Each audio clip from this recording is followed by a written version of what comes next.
નમસ્કાર, આપ જોઈ રહ્યા છો મંતવ્ય ન્યૂઝ અને હું છું આપની સાથે લખમાં। સમગ્ર રાજ્યમાં સતત વરસેલા વરસાદને કારણે રોગચાળાએ ભરડો લીધો છે અને હવે રાજ્યભરમાં પાણીજન્ય અને મચ્છરજન્ય રોગચાળો વકરી રહ્યો છે। નાના બાળકોમાં તેનો કહેર વધારે જોવા મળી રહ્યો છે। મેલેરિયા, ડેન્ગ્યુ, ચિકનગુનિયા જેવા કેસોમાં સખત વધારો થઈ રહ્યો છે। જુલાઈ મહિના કરતા ઓગસ્ટ મહિનામાં રોગચાળાના આંકડા 2 ગણા વધી ચૂક્યા છે અને હોસ્પિટલમાં લાંબી કતારો જોવા મળી રહી છે। જ્યાં જુઓ ત્યાં માંદગીના ખાટલા જોવા મળી રહ્યા છે। તમામ મહાનગરોમાં હાલ રોગચાળાએ મજા મૂકી છે। નગરપાલિકા અને મનપા દ્વારા સ્થિતિને પહોંચી વળવા માટે તે કામે લાગી ચૂક્યા છે। અથાગ પ્રયાસો પણ કરી રહ્યા છે, પરંતુ સ્થિતિ રોજ બરોજ કફોડી થતી હોય તેવું લાગી રહ્યું છે, કારણ કે અમદાવાદ અને સુરતમાં ડેન્ગ્યુએ લોકોનો જીવ પણ લઈ લીધો છે। ભારે વરસાદમાંથી બચેલા લોકો હવે રોગચાળા સામે ઝઝૂમી રહ્યા છે। ત્યારે આજ મુદ્દે કરીશું આજનો સીધો સંવાદ।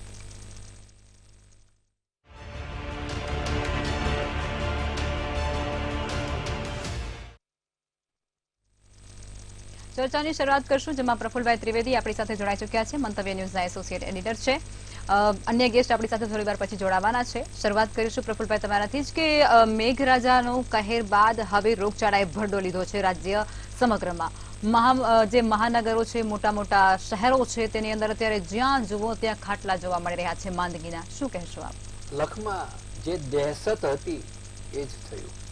આપણે જ્યારે ભારે વરસાદ પડતો હતો ને એના પર ડિબેટ કરતા હતા, ત્યારે હું 2 થી 3 વખત બોલ્યો હતો કે આના પછીનો જે બીજો તબક્કો આવશે એ તબક્કો રોગચાળાનો હશે, કારણ કે સતત પાણી ભરાયેલું રહે, હવામાન ભેજવાળું રહે, સતત અંધારિયું વાતાવરણ રહે। આ વાતાવરણ છે એ મચ્છરને પેદા થવા માટેનું ઉત્તમ વાતાવરણ હતું, એટલે મચ્છરો પુષ્કળ પ્રમાણમાં પેદા થશે એ દહેશત હતી જ। એમાં પણ કેટલુંક પાણી છે ભોંયરામાં ગયું હોય, ધાબામાં ભરાઈ રહ્યું હોય, ઘણાના ધાબામાં કચરો પડ્યો હોય છે। દાખલા તરીકે જૂના ટાયર મૂકી ગયા હોય, એ ટાયરમાં ભરાયેલું પાણી છે એમાં પુષ્કળ પ્રમાણમાં મચ્છર પેદા થઈ શકે। હવે મચ્છર છે 2 પ્રકારના છે, એડિસ ઇજિપ્સી કે જેનાથી ડેન્ગ્યુ થાય છે, ચિકનગુનિયા થાય છે અને ઝીકા થાય છે। જ્યારે એનોફિલિસ મચ્છર છે એ મેલેરિયા અને ઝેરી મેલેરિયા ફેલાવે છે। જ્યારે ક્યુલેક્સ મચ્છર છે એ ન્યુસન્સ મોસ્કીટો કહેવાય છે, જે કાનમાં આવીને ગણગણ ગણગણ અવાજ કરે એ।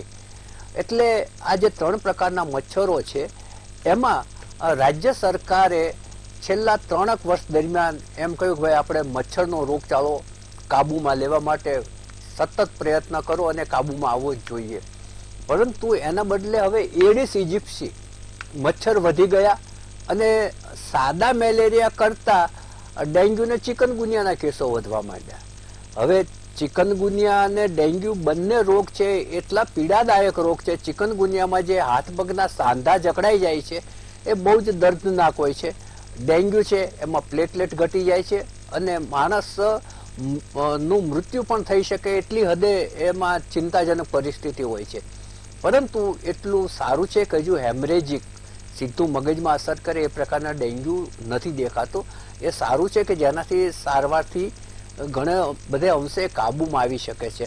આમ છતાં અમદાવાદની અંદર 3 બાળકીઓના અને કિશોરીના કરુણ મૃત્યુ થયા છે અને સુરતની અંદર એક પરિણીતાનું મૃત્યુ થયું છે। જે અમદાવાદની અંદર મૃત્યુ થયું છે એમાં એક 4 વર્ષની બાળકી હતી, જેને પહેલાં ખાનગી હોસ્પિટલમાં દાખલ કરી હતી। 3 દિવસ સારવાર આપ્યા બાદ એને એલજીમાં દાખલ કરી અને ત્યાં એનું મૃત્યુ થયું।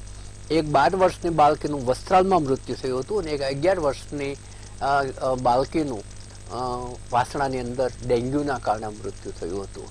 ડેન્ગ્યુના જો કેસની સંખ્યા જોઈએ તો અમદાવાદમાં 688 છે, સુરતમાં 71 છે, વડોદરામાં 198 છે, રાજકોટમાં 120 છે। હવે આ જે આંકડા છે ને એ સરકારી હોસ્પિટલોના અને મ્યુનિસિપલ કોર્પોરેશનની હોસ્પિટલના આંકડા હોય છે। ખાનગી ડોક્ટરોના અને એમાં જે પ્રેક્ટિસ કરતા હોય છે ફેમિલી ડોક્ટર તરીકે, એના આંકડા આમાં સામેલ હોતા નથી। એટલે વાસ્તવિક આંકડો જો તમારે જોવો હોય તો આના કરતાં 10 ગણા કેસ તમે ગણો તો વાસ્તવિક આંકડો આવશે। જ્યાં 688 અમદાવાદમાં કેસ છે એનો અર્થ એ થયો કે અમદાવાદની અંદર 6000 જેટલા કેસ છે, કારણ કે ખાનગી હોસ્પિટલ જે છે એમાંની મોટા ભાગની કોર્પોરેશનમાં નિયમ હોવા છતાં ત્યાં જાણ નથી કરતી હોતી. મોટી કેટલીક હોસ્પિટલો જાણ કરે છે, બાકી નાની હોસ્પિટલો જાણ નથી કરતી, અને ફેમિલી ડોક્ટરો તો મોટા ભાગે જાણ નથી કરતા. એટલે જે સાચો આંકડો આવવો જોઈએ એ આંકડો આવતો જ નથી. આ ઉપરાંત મેલેરિયાના 212 છે, ઝેરી મેલેરિયાના 34 છે, ચિકનગુનિયાના 58 છે, ટાઇફોઇડના 788 છે, ઝાડા ઉલટીના 751 છે, કમળો 538 છે અને કોલેરા 23 છે. એટલે અત્યારે બે પ્રકારના રોગચાળા છે, એક મચ્છરજન્ય અને એક પાણીજન્ય. જે કમળો છે, ટાઇફોઇડ છે, કોલેરા છે, એ પાણીજન્ય રોગ થાય છે, કારણ કે અત્યારે પાણી પણ ટર્બિડિટી વાળું જે આવે, ડહોળું પાણી આવે, એને કારણે અનેક પ્રકારના રોગ થતા હોય છે, અને આ ગાળામાં ઝાડા ઉલટી અને કોલેરાના કેસીસ વધી જતા હોય છે. હવે હમણાં અમદાવાદની અંદર જે સર્વે કરી અને જેને મેલેરિયા, શંકાસ્પદ મેલેરિયા હોય એના લોહીના નમૂના અને ડેન્ગ્યુની શંકા હોય એના સીરમના નમૂના લેવાતા હોય છે. હમણાં અમદાવાદની અંદર 9,073 શંકાસ્પદ ડેન્ગ્યુના સીરમના નમૂના લીધા. એટલે આના પરથી તમે કલ્પી શકો છો કે કેટલા કેસીસ વધારે હશે. હવે આ જે ડેન્ગ્યુનું મચ્છર છે એ મોટા ભાગે દિવસે સક્રિય હોય છે. એટલે જે શાળાઓ છે, શાળાઓની અંદર બાળકોને ફૂલ સ્લીવની છૂટ આપવી જોઈએ યુનિફોર્મ બંધ કરીને, પરંતુ જ્યાં સુધી ડિસ્ટ્રિક્ટ એજ્યુકેશન ઓફિસર DEO એની કચેરીને જ્યાં સુધી કોઈ મીડિયાને નહીં લખે કે મીડિયા સૂચવશે નહીં, ત્યાં સુધી એમને આ બુદ્ધિ સૂઝવાની જ નથી કે હવે અમારે આ છૂટ આપવી જોઈએ. અરે કોઈ કહે ત્યારે કઈ રીતે જાગે છે તંત્ર? તંત્રમાં એટલી અક્કલ નથી, તંત્રમાં એટલી સંવેદનશીલતા નથી બચી, તંત્રમાં એટલી સૂઝ નથી કે ભાઈ મારા જે નાના નાના ભૂલકાઓ છે, આજે જે અમદાવાદમાં જેનું ડેથ થયું, કમનસીબે 3 બાળકીઓ છે. એટલે હવે બાળકો છે એને ફૂલ સ્લીવનું, કારણ કે દિવસ દરમિયાન એ સ્કૂલમાં હોય છે. બીજું જે ડેન્ગ્યુના મચ્છરની જે ખાસિયત છે એ માત્ર 500 મીટરમાં જ ઉડી શકે છે.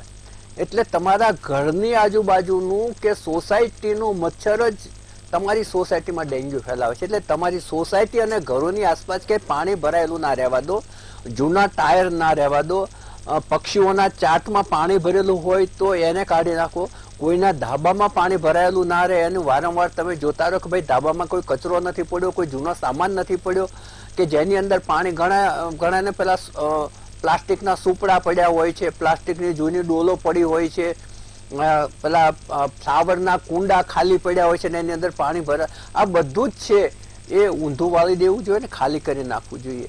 સાથે સાથે તંત્રએ પણ એટલું જ જાગવાની જરૂર છે, કારણ કે જે મોટા મોટા પ્લોટો છે, ફ્લેટોની આજુબાજુ જે મોટા મોટા ખેતરો છે ત્યાં સતત પાણી ભરાયેલું રહે છે. આવા લોકો સામે પગલાં લેવા જોઈએ અને આવું જે ભરાઈ રહેલું પાણી હોય એમાં ત્યાં મેલેરિયા ઓઇલનો છંટકાવ કરવો જોઈએ. અને જો સોસાયટીની આજુબાજુ કોઈ બંધ પડી રહેલું ફ્લેટનું સંકુલ હોય તેની સામે પગલાં લેવા જોઈએ, કારણ કે બંધ પડ્યા રહેલા જે ફ્લેટો હોય છે એમાં પાણી ભરાઈ રહે છે, એમાં અંધકાર હોય છે, લોકોની અવર જવર નથી હોતી, એટલે મચ્છરના પોરા બહુ ઝડપથી ત્યાં ઉછરી અને પુખ્ત મચ્છર બને છે. એટલે આવા જે બંધ પડેલા સંકુલ છે, ખુલ્લા પડેલા પ્લોટો છે અને ખુલ્લા પડેલા ખેતરો છે, આ બધાની અંદર બહુ ઝડપથી કામ કરવાની જરૂર છે. પશુ ચાટ માટેના જે પાણીના રાખી મૂક્યા હોય કોઈએ એ પણ અત્યારે ખાલી કરાવી નાખવા જોઈએ. એટલે આ બધું જ જો ધ્યાનમાં રાખવામાં આવે તો ડેન્ગ્યુનો રોગચાળો છે એ આપણે કાબૂમાં લઈ શકીએ. બાકી જો નાગરિક જાગૃત નહીં રહે તો કોર્પોરેશન બધે પહોંચી શકવાનું નથી અને સરકાર પણ બધે પહોંચી શકવાની નથી. એમને ચોક્કસપણે મચ્છર ઓછા થાય એ માટે ફોગિંગ કરવું જોઈએ, ખુલ્લા પડ્યા રહેલા પ્લોટોમાં મેલેરિયા ઓઇલનો છંટકાવ કરવો જોઈએ, જે લેવા જોઈએ પગલાં એમણે પણ લેવા જોઈએ, પરંતુ નાગરિકે પોતાના ઘરની આસપાસ ક્યાંય પાણી ભરાયેલું ના રહે એટલા માટે ચોક્કસપણે જાગૃત રહેવું જોઈએ. નહીં તો ડેન્ગ્યુના જો એકદમ ઉછાળો આવ્યો તો આ ડેન્ગ્યુના કેસીસ છે ડિસેમ્બરના અંત સુધી ચાલતા હોય છે, જે સપ્ટેમ્બર પછી ઓક્ટોબર, નવેમ્બર અને ડિસેમ્બર 3 મહિના છે. 3 મહિનામાં એનો બહુ મોટો ફેલાવો થઈ શકે છે. આપણી સાથે ડૉક્ટર પાર્થભાઈ જોડાયા છે, આ અંગે વધુ ટેકનિકલ કહી શકશે કે ભાઈ એની સારવાર શું હોઈ શકે, લોકોએ એના માટે કઈ જાગૃતિ કેળવવી જોઈએ, બાળકોને સ્કૂલે મોકલો ત્યારે એને ફૂલ સ્લીવ પહેરાવવી જોઈએ, એને મોજા બૂટ એવી રીતે પહેરાવો કે એનો કોઈ શરીરનો ભાગ ખુલ્લો ના રહે, અને બને ત્યાં સુધી સફેદ કલરના લાઇટ કલરના કપડાં પહેરો, કારણ કે કાળો કલર છે મચ્છરને પોતાના તરફ ખેંચતો હોય છે. એટલે એનોફિલિસ કરતા આ વખતે એડિસ મચ્છરનો, જે એડિસ ઇજિપ્સી કહે છે એને ટાઈગર મચ્છર પણ કહે છે, એનો ત્રાસ વધારે છે. બિલકુલ પ્રફુલભાઈ, હવે આપણી સાથે ચર્ચામાં જાનવીબેન ભટ્ટ જોડાઈ ચૂક્યા છે, જેઓ એક તબીબ નિષ્ણાંત છે, અને સાથે જ પાર્થભાઈ શાહ જોડાઈ ચૂક્યા છે, ફિઝિશિયન છે. આપ બંનેનું સ્વાગત છે. પાર્થભાઈ, પહેલા તો તમને હું સવાલ કરીશ કે મચ્છરજન્ય રોગચાળો, જેમાં ડેન્ગ્યુ છે, મેલેરિયા છે, પાણીજન્ય રોગચાળો અત્યારે ખૂબ જ વધી ગયો છે, વકરી રહ્યો છે. હવે તો મોત પણ થઈ રહ્યા છે. અમદાવાદની અંદર 3 મોત અને સુરતમાં 1 મોત થયો છે. એટલે ખૂબ જ આ વિષય ગંભીર બનતો જાય છે. હવે શું કહેશો આપ? હા, સાવ સાચી વાત છે કે અત્યારે, અને સાહેબે જેમ કીધું એમ કે અત્યારે આ સિઝન છે કે જેમાં ડેન્ગ્યુ હવે કેસીસ વધવાની શરૂઆત થશે. વરસાદના જે 4 મહિના છે અને એના પછી જ્યારે શિયાળો ચાલુ થવાનો હોય એના પહેલાં 2 મહિના સુધી ડેન્ગ્યુના કેસીસ જોવા મળતા હોય છે. આ વખતે કદાચ દર વખત કરતાં થોડો વધારે વરસાદ પણ પડ્યો છે, એટલે પાણીના ભરાવો જે વધારે થઈ રહ્યા છે અને એને લીધે મચ્છરો એમાં થાય. અને હવે એવા પણ અમે કિસ્સાઓ જોયા છે કે એક જ ઘરના એક સાથે એકથી વધારે વ્યક્તિઓને એક સાથે થતા હોય. એટલે હા, ડેન્ગ્યુના કેસીસમાં વધારો છે આ વખતે. મલેરિયા કરતાં ડેન્ગ્યુના કેસ વધારે જોવા મળે છે, અને હજુ એ વધારો થોડા આવનારા દિવસો, મહિનાઓ સુધી થઈ શકે છે.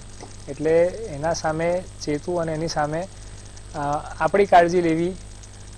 જેમ સાહેબે કીધું એમ કે વ્યવસ્થિત કપડાઓ પહેરવા, અને આ ડેન્ગ્યુ બેઝિકલી એડિસ ઇજિપ્તી મચ્છર, ટાઈગર મોસ્કિટો જેમણે કીધું, એ મોટાભાગે શરીરના નીચેના ભાગમાં કરતા હોય છે, પગના ભાગમાં. એટલે નીચેના ભાગમાં જો તમે ચપ્પલ પહેરીને ફરતા હો, અથવા જેમ કીધું એમ બાળકો ખુલ્લા પગે જતા હોય, અથવા વ્યવસ્થિત પૂરા પગ ઢંકાઈને એ રીતના કપડાં ના પહેર્યા હોય, તો ત્યાં મચ્છરનો બાઇટ થાય અને ત્યાંથી એ વાયરસ અંદર ઘૂસે, અને એ એક હાઉસહોલ્ડમાં જો મચ્છર હોય તો એકથી બીજાથી ત્રીજાને ફેલાઈ શકે. પાણીનો ભરાવો બને ત્યાં સુધી ઘરની આસપાસ ન થાય એવા પગલાં લેવા જોઈએ. જો ઘરે કુંડાઓ હોય, ગાર્ડન હોય, તો એની કાળજી લેવી જોઈએ. પાણી જ્યાં ભરાઈ શકતા હોય એવા વાસણો કે ટાંકી કે બહાર જો ગેરેજમાં પ્રાણીઓ માટે પાણીને પીવા માટે જે આપણે મૂકતા હોઈએ છીએ એવી જગ્યાએ પાણી સતત ના ભરાયેલું રહે. ડેન્ગ્યુના મચ્છરોની એ બી એક ખાસિયત હોય છે કે પાણી સિવાય પણ જો ભીની જમીન હોય તો એની અંદર પણ એના લાર્વા અથવા જે ઈંડા હોય એ જીવી શકે છે અને સર્વાઈવ કરી શકે છે. એટલે ભીની જગ્યાઓ ના રહે એનું પણ થોડું કાળજી આપણે લઈ શકીએ છીએ.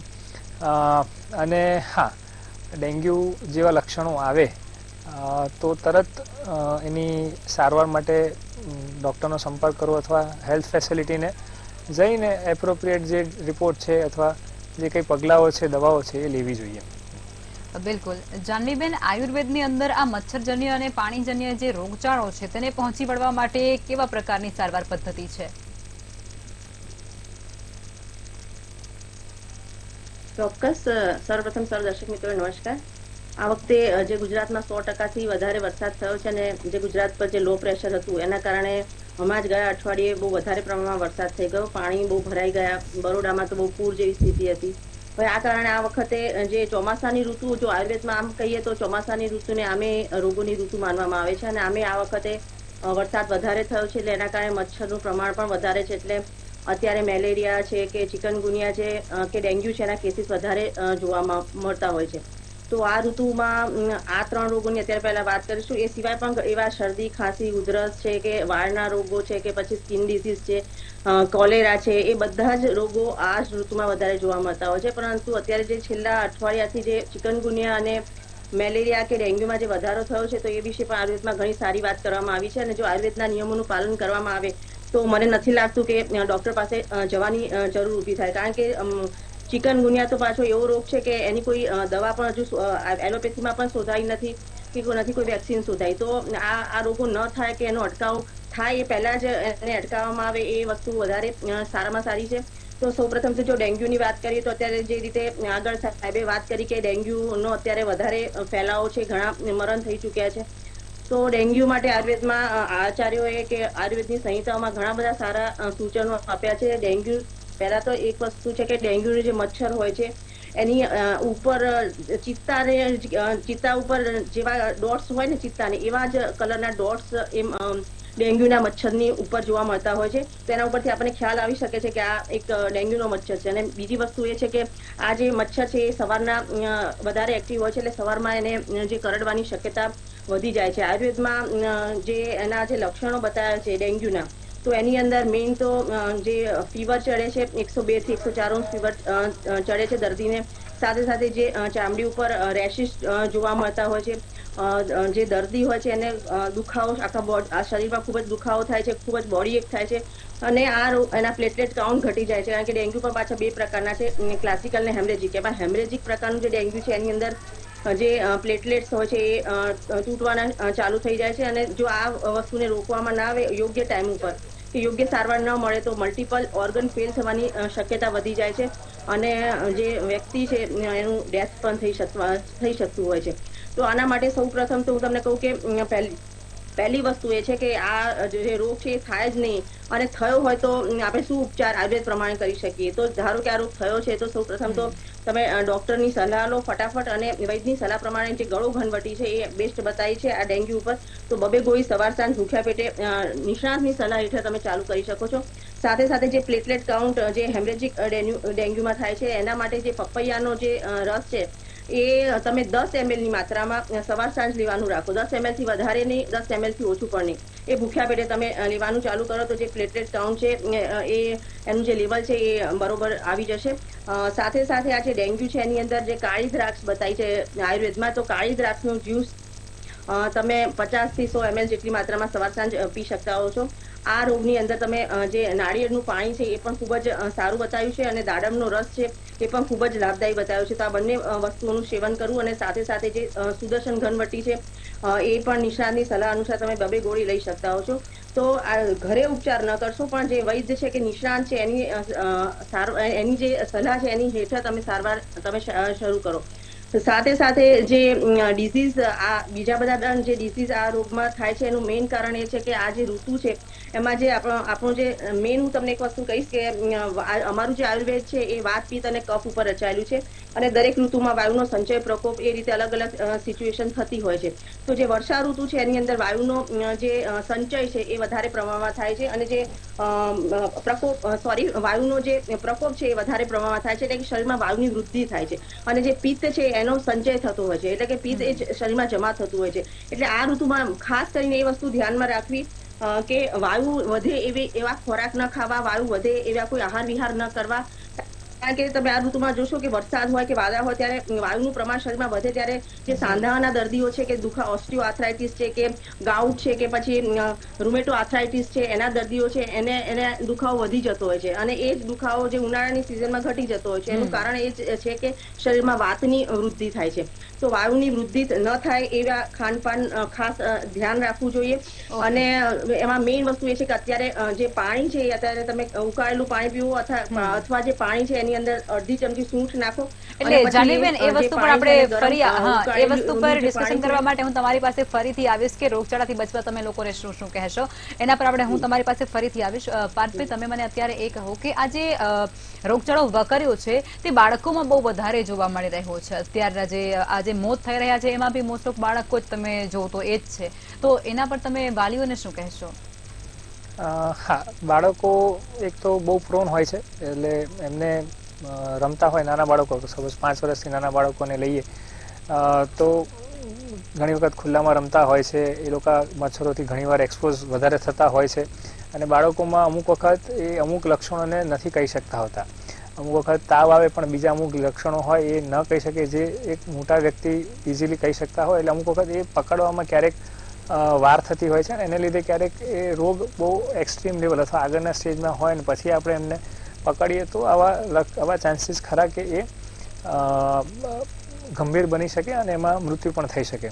મેડમે જેમ કીધું એમ ડેન્ગ્યુના જુદા જુદા સ્ટેજીસ હોય છે. મોટાભાગના 80 થી 90% ડેન્ગ્યુ ક્લાસિકલ ડેન્ગ્યુમાં હોય છે, પણ જે 10% કેસ જે હેમરેજિક થતા હોય છે એમાં ઘણી વખત લોકોને બીજી વખતનો ડેન્ગ્યુ હોય, તો એવામાં એ હેમરેજિક થવાના ચાન્સીસ વધારે હોય છે. અથવા બાળકો કે જેની ઇમ્યુનિટી હજુ બની ના હોય, મચ્છરથી લોકો એટલા એક્સપોઝ ના થયા હોય, એટલે બોડીની ઇમ્યુનિટી ના બની હોય, એટલે કેટલીક વખત રોગ બોડી પર હાવી થાય અને એને લીધે પણ ક્યારેક રોગોના લક્ષણ બહુ ઝડપથી વધતા હોય છે અને વધારે જોવા મળતા હોય છે.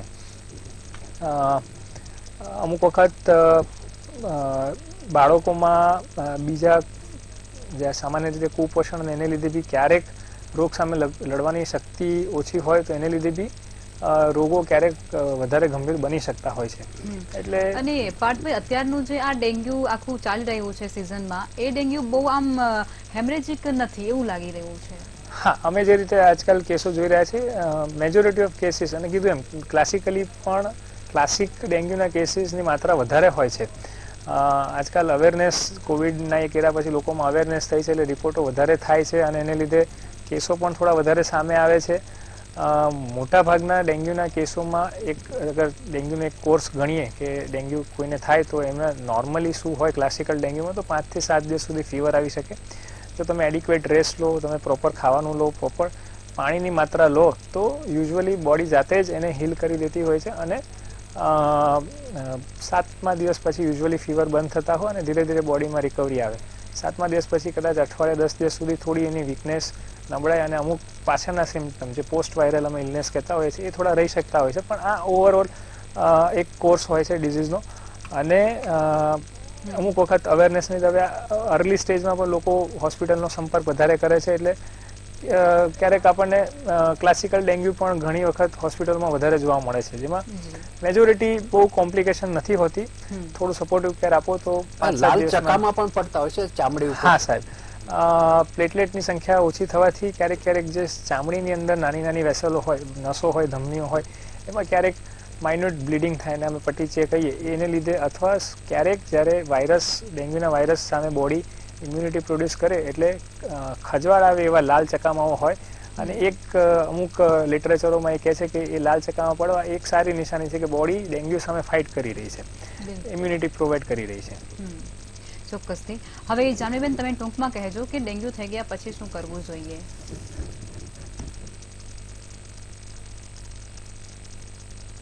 એ આપણે વાત પહેલા જ કરી કે ડેન્ગ્યુ થઈ ગયા પછી જે રીતે મેં કીધું કે ખૂબ જ વધારે પ્રમાણમાં લિક્વિડનું સેવન કરવું જોઈએ. તાવ વધારે જો ઉતરી ના રહ્યો હોય તો તમે જે મેં કીધું કે એ રીતે સંશમની વટી કે ગળોની ઘનવટી નિશાનની સલાહ અનુસાર લઈ શકો છો. સાથે સાથે તુલસી જે હોય છે એ પણ જ્વરજ્ઞ બતાવ્યા છે. જ્વરજ્ઞ મીન્સ કે તાવને હટતા હોય છે. તુલસી બહુ જ બેસ્ટ છે. તો એ તુલસી અને મરીનો ઉકાળો તમે અંદર થોડો કાળો ગોળ નાખીને તમે રેગ્યુલર રીતે લઈ શકતા હો છો. દાડમનો જ્યુસ છે, નાળિયેરનું પાણી છે, અને જે કાળી દ્રાક્ષનો જ્યુસ છે એ લેવાનું રાખો. પપૈયાનો રસ 10 ml ની માત્રામાં લો અને ઇમ્યુનિટી તમારી વધે એ માટે પપૈયાનો રસ કે પપૈયાના પાનનો રસ બનાવવામાં આવેલી હોય છે.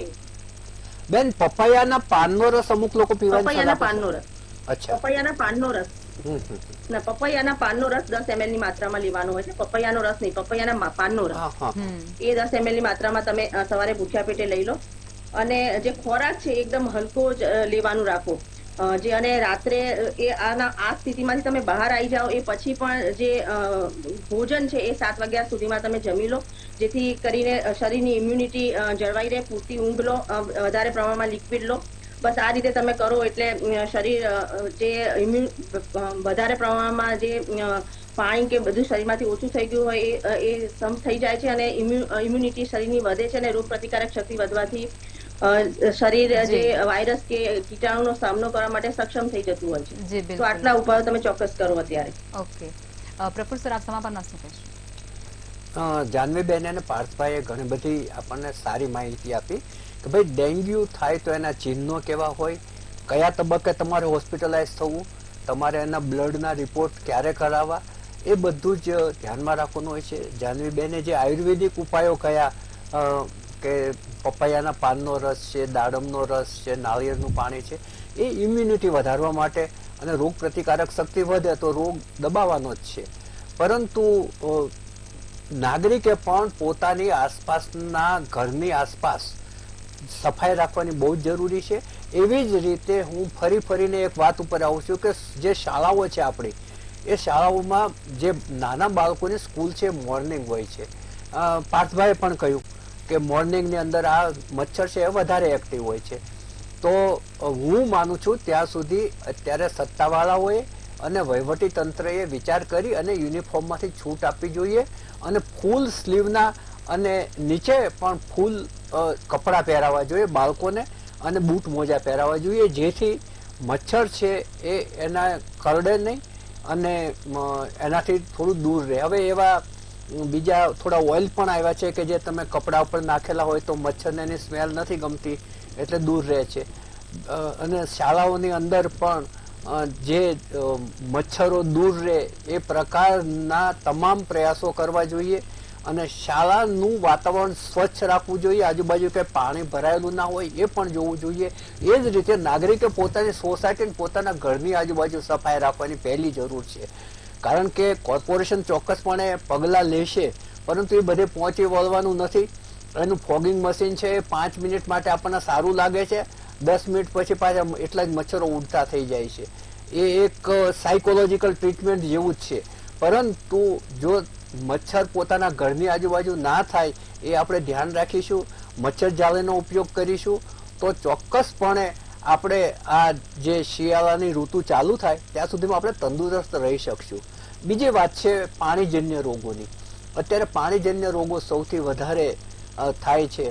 ઝાડા ઉલટી, કોલેરા, કમળો અને ટાઇફોઇડ. આના કેસો છે એની સંખ્યા વધતી જાય છે અને ચોમાસામાં આ સંખ્યા સૌથી વધારે હોય છે. કારણ કે ચોમાસાનું એક પાલર પાણી કહો છો તમે, એક નવું પાણી આવેલું હોય છે.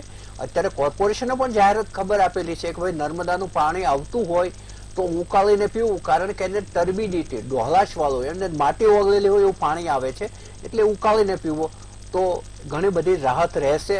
માણસની જાગૃતિ એ જ પોતાના કુટુંબને સ્વસ્થ રાખી શકે.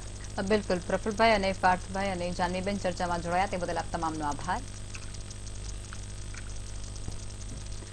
રોગચાળામાં ઝઝુમતા લોકોની વહારે તંત્ર આવી તો રહ્યું છે, પણ ઘણા વિસ્તારોમાં તંત્ર ક્યાંક ઢીલાશ પણ દાખવી રહ્યું છે.